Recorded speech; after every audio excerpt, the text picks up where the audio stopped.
Alright, we are going to talk about function transformations.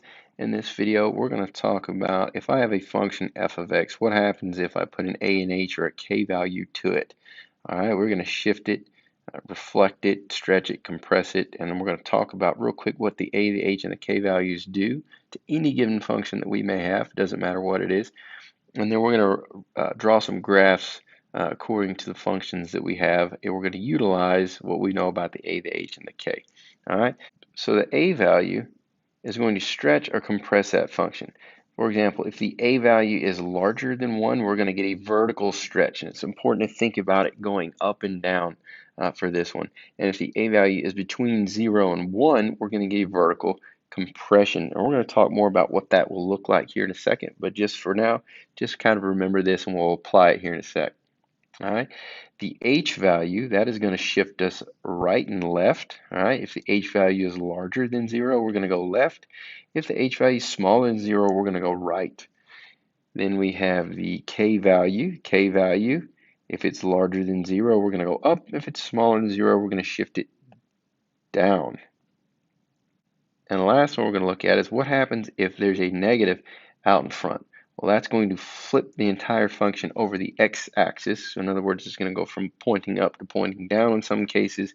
And then if we have the negative and it's on the inside, it is now applied to our x values as opposed to y values. We're going to get a y-axis reflection. Okay, so it's important to memorize all these rules so that we can apply them.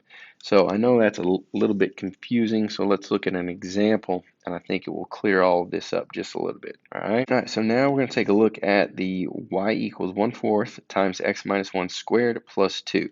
Now, if we remember back from parent functions, I know that squared tells me I have a parabola. So what I'm going to do is I'm going to sketch what the parabola parent function looks like right here. So now, this is not the function we want, but it is going to be helpful to know what that general shape of that function looks like as I apply my reflections and shifts and transformations. So the first thing we're going to look at is I have a plus 2. So that plus 2 is going to shift my entire function up 2. All right. So from this vertex here, that's where I'm going to shift it up from. So I'm going to go up 2. And then I have the minus 1. If you'll remember back up top, if that is a negative number, we're going to shift to the right. It's opposite of what it looks like, right? So I have right 1. And then from here, I'm going to compress it by 1/4. In other words, I'm going to squish it down from both the top and bottom. I'm going to compress it vertically. And if you think about what's going to happen to this thing as I do that, is it's going to make it a wider function because I'm compressing it, all right? So now then, something to think about is any normal parabola, I go over 1 and up 1 for that first point. So instead of going over 1, instead of going up 1, I'm only going to go up 1/4 of the way, all right? Because my compression is by 1/4. So if I do it on both sides, I get something like this so far with a point going over 1, up 1/4. So now if I look again, if I go over 2, normally I would go up 1, 2, 3, 4. So if I go up 1/4 of 4, I'm only going to go up 1. Now if I go over 2, I only go up 1. So there's going to be my new point right there. And it's going to be the same thing on the other side. And you can see now I got a general idea of what that parabola is going to look like. Hope this is starting to make a little more sense. So what I want you to do now is move over to this next example, pause the video, I want you to try it by yourself real quick, and then we'll come back and check it. All right, now that you had a chance to try this one on your own, here's what I want you to notice. I want you to notice we have the absolute value bars, which means my parent function is going to be the V shape, right? It's going to look like this, and I'm not worried about this one. I'm just going to draw it so I have a general idea of what's going on, okay? So this is not my function. This is just my parent function that I'm drawing, so I have a frame of reference, okay? So now I'm going to go apply all of my transformations. I'm going to go up 6, and I'm going to go left 3. So let's go ahead and do that. So now I'm shifting from my vertex, so I'm going to go up 6. 1, 2, 3, 4, 5, 6, and left 3, 1, 2, 3. So now here is my new vertex right here. Now the other thing to consider is I have this -2. So what I know now is that my parabola is going to go and flip across the new x-axis, which has been shifted up 6, and I'm going to have a downward facing V shape here.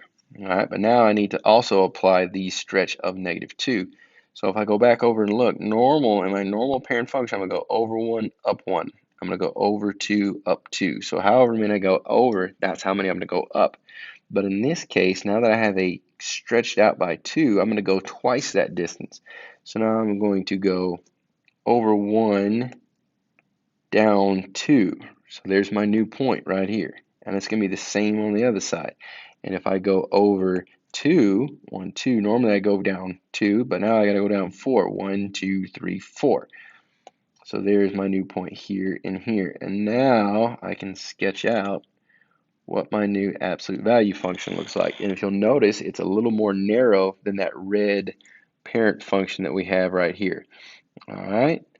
So you may get a picture where they give you the graph first and then you have to write the equation. Same idea applies. You just have to figure out how much did this shift up, down, left, or right, put them in the appropriate spots, and then you have to figure out, did I reflect? So do I need to use a negative?